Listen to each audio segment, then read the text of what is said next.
Hello everyone, this is Varjesh Verma and I'm back with another video. Few of my students approaches me and they be like, sir, instead of single question, why don't you discuss the sample paper on YouTube? And after hearing that, I also think कि यार जरूरी है. A question I don't think it's sufficient to discuss for the students. And फिर मैंने decide किया okay let us discuss the sample paper. And जो sample paper मैं सबसे ज़्यादा रेकमेंड कर रहा हूँ आज की डेट में पर्टिकुलरली दिस एग्ज़ाम इज़ नोडिया. नोडिया ने last year 30 sample paper release किए थे एंड आज भी जो सैम्पल पेपर पब्लिश हो रहे हैं उनके अंदर उनके क्वेश्चन रिपीटेडली आ रहे हैं. ठीक है. सो इंस्टेड पॉन्डरिंग ऑन दो सैम्पल पेपर्स जिनमें कुछ माइनर चेंजेस किए हुए हैं, I prefer to cover Nodia. Clear. तो आप भी इन्हें ज़रूर गो थ्रू करना बिकॉज बहुत ज़्यादा इंपॉर्टेंट होंगे वर्ड्स पॉइंट ऑफ व्यू से. क्लियर. तो स्टार्ट करते हैं. इन वीडियोस में मैं सिर्फ और सिर्फ लिटरेचर का पोर्शन कवर करूँगा. ग्रामर पोर्शन कहीं से भी आ सकता है तो आपको ग्रामर की प्रॉपर तैयारी करनी है. क्लियर. तो स्टार्ट करते हैं आज का sample paper 1. Okay, the first question is, why does the postmaster send money to lecture? Why does he sign the letter God? Look, but it's not possible for me to discuss the complete answers. So instead of the answers, मैं यहाँ पे value points discuss करूँगा जिनके basis पे आप easily अपना answer form कर सकते हैं. क्लियर. तो स्टार्ट करते हैं. पहला वैल्यू पॉइंट क्या है हमारा? Kind man. ये स्टैंड करता है फॉर द पोस्ट मास्टर कि जो पोस्ट मास्टर है वो एक काइंड मैन था, जेनरस था एंड गॉड फियरिंग था. First love. When post master received Lencho's letter, he started laughing, but soon he became serious because of the man's faith in God and decided to help him. Okay, then why he signed the letter as God? Because he did not want to break man's faith in God.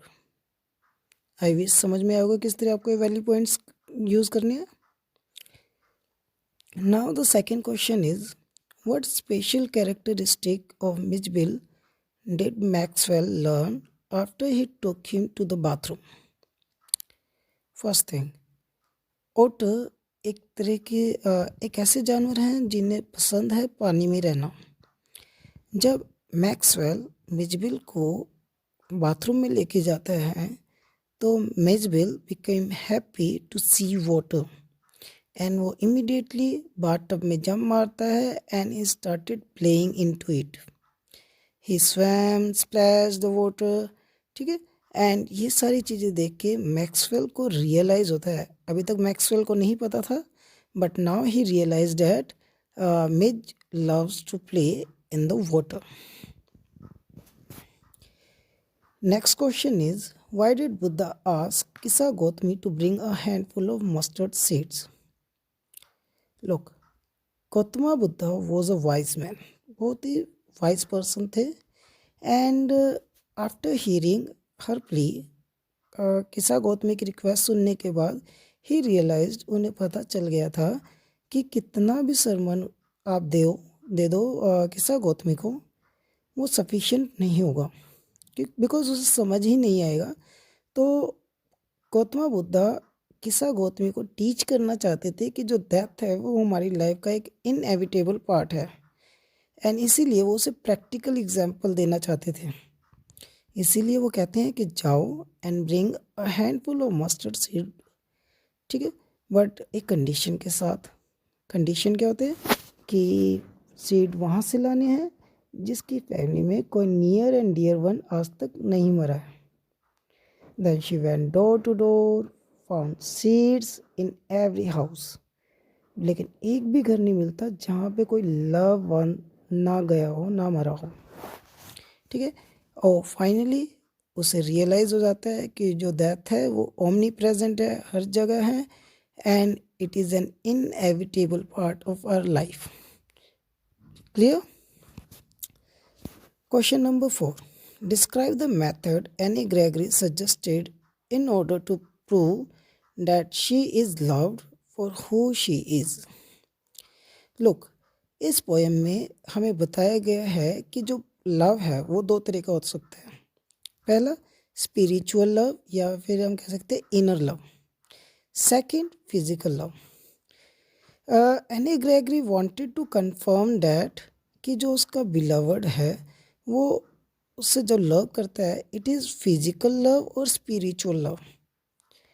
And for that to verify that she wanted to dye her colour her hair.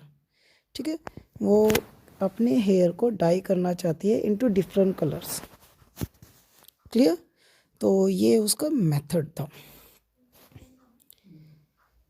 Next one is fire and ice project a pessimistic outlook. Comment. Look, Fire and Ice by Robert Frost is a highly symbolic poem.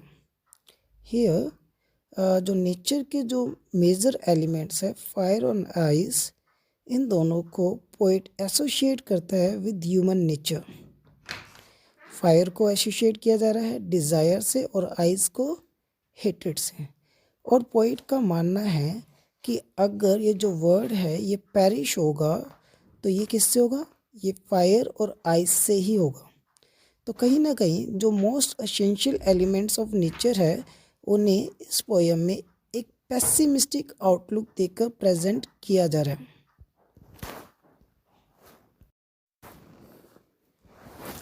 The next question is why was Tricky an uninteresting object for other dogs at surgery. Look, जब James Herriot Tricky को लेकर surgery पे पहुंचता है तो जितने भी dogs होते हैं सर्जरी पे वो सारे के सारे हैरियट के आसपास इकट्ठे हो जाते हैं because they wanted to know what he had in his lab. And James Herriot क्या करता है?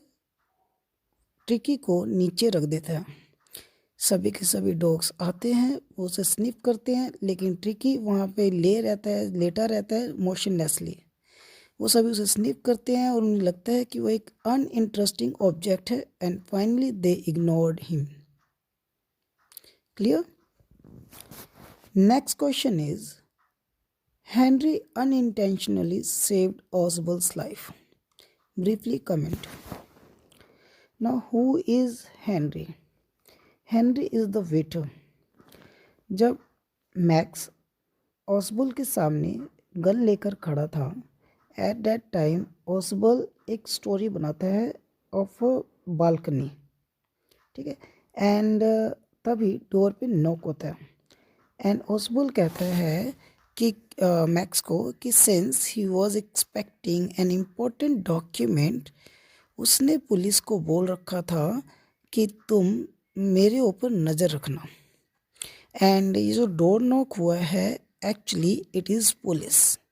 जिसे सुनकर मैक्स घबरा जाता है and he jump for the balcony but there was no balcony.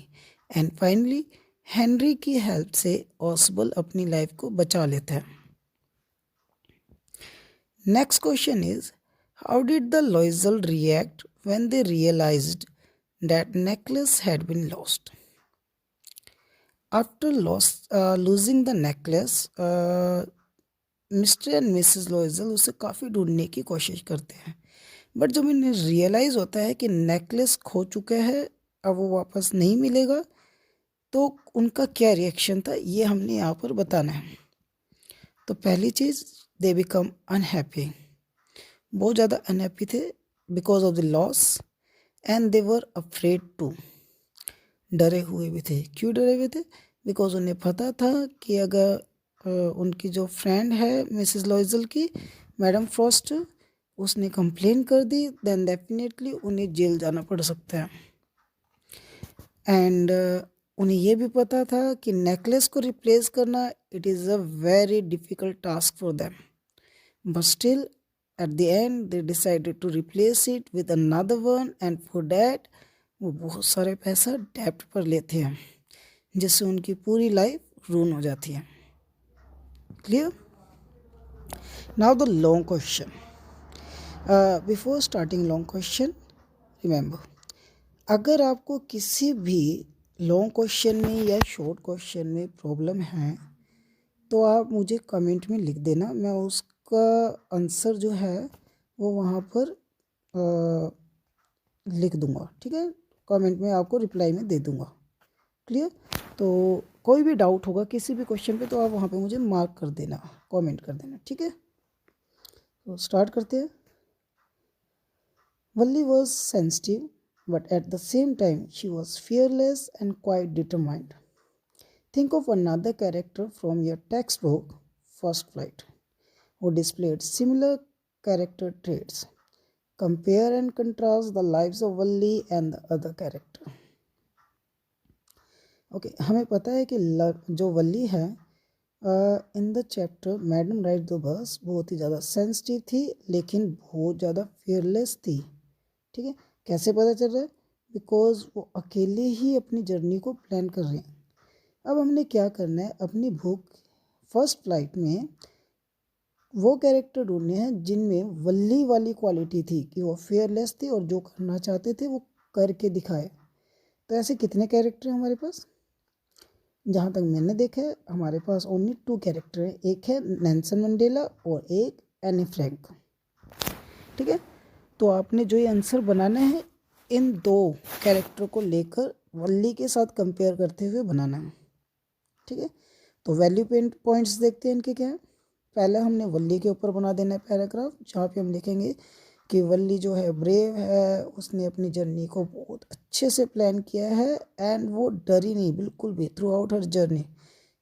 She was so confident कि जो कंडक्टर है बस के अंदर वो उसे मैडम कह के बुला रहा है। क्लियर? फिर हम बात करते हैं एनी फ्रैंक की।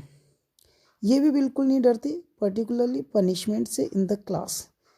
जब वो टीचर को अपना पॉइंट ऑफ व्यू बता रही है एंड जस्टिफाई कर रही है अपने टॉकटिव नेचर को, एंड ये उसकी ब्रेवरी ही थी कि finally she got rewarded and she was allowed to speak in the class.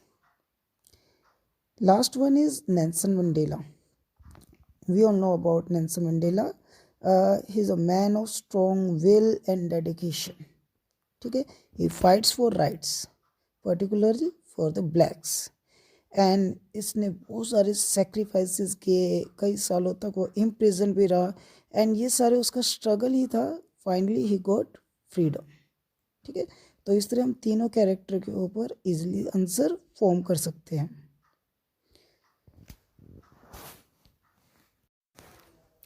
Our next question is, explain the phrases the forest that was empty all these days. After reading the poem The Tree, for whom do you think are the forest needed? Imagine you are a tree in a forest.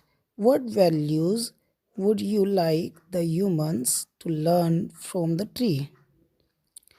Okay, पहली बात, ये जो poem है the trees is very highly symbolic poem. Because यहाँ पे देखो 2 तरह से पढ़ सकते हैं हम इस पोएम को। पहला, आप इसे लिटरेरी एज इज इट जैसे लिखा गया है वैसे पढ़ लीजिए, जहाँ पे ट्रीज़ की बात की जा रही है।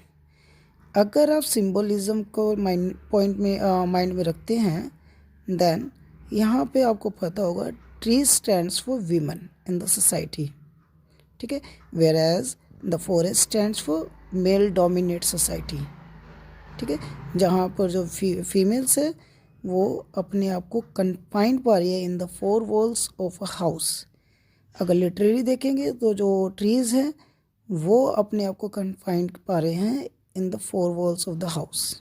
ठीक है, तो आप किसी भी बेस पे आंसर बना सकते हैं, चाहे आप सिंबोलिज्म को माइंड में रख के बना सकते हैं या आप बना सकते हैं लिटरेरी एज इज इट। जैसे कि ट्री के बारे में बात की तो आप ट्री को पॉइंट में रखकर आंसर बना सकते हैं। तो पहली चीज़ हम क्या करेंगे जब आंसर बनाएंगे, हम मैसेज बताएंगे कि कौन सा मैसेज देना चाहती है एड्रिन रिच। तो आप सिंबॉलिक लेवल पे बना रहे हैं तो आप फीमेल्स के बारे में बनाएंगे, अगर आप लिटरेरी बना रहे हैं तो ट्रीज़ के बारे में बताएंगे। फिर आप बताओगे why trees are so important, चाहे ये लिटरेरी पे होगा। अगर सिंबोलिज्म पे जाएंगे तो यहाँ पे ट्रीज की जगह फीमेल्स आ जाएंगे। फिर बर्ड्स इंसेक्ट्स के बारे में बता दिया जाएगा। And trees want to come out, वो बताने चाहती है पोइट कि जो ट्रीज है वो बाहर आना चाहते हैं, फ्रीडम चाहते हैं, वो चाहते हैं कि उन पे कोई रिस्ट्रिक्शंस ना हो। And tree should not be imprisoned and they will come, जब वो बन जाएंगे द टॉलेस्ट ओक। ठीक है, सिंबोलिज्म पे जाएंगे तो हम बता देंगे जो फीमेल्स है they wanted to come out, wanted freedom, they wanted no restrictions and should not be imprisoned in the four walls of the house. And एक दिन आएगा when they shine when they shine wearing crown on their head। ठीक है, तो इस तरह से आप दोनों लेवल पे बना सकते हो, चाहे आप लिटरेरी लेवल पे बना लो चाहे सिंबॉलिक लेवल पे बना लो, बट बहुत अच्छा आंसर बनेगा अगर आप सिंबॉलिक लेवल पे बनाएंगे। Clear? So the next question is, and in her smiling eyes was the light of deep satisfaction that an artist feels when he is contemplating the completion of his masterpiece. Imagine you are Bholi's teacher. You are overwhelmed with a sense of satisfaction to see the conversion of Bholi to Sulekha. Express your feeling in the form of diary entry।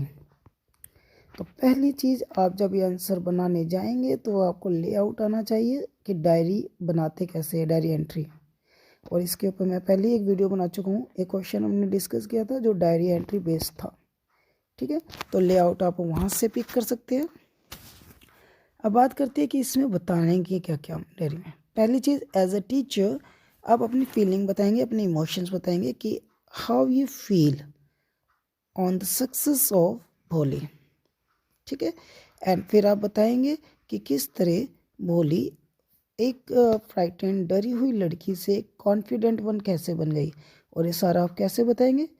आप उसकी early life के references use कर सकते हैं। और कहाँ तक use करते हैं कि जब वो मना कर रही है एक ग्रीडी मैन से शादी करनी है।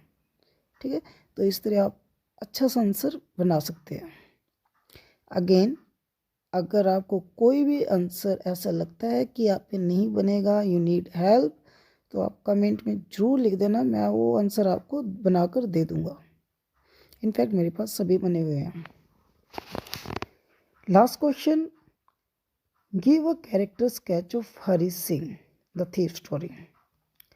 देखो, हरी सिंह कौन था? He was a thief.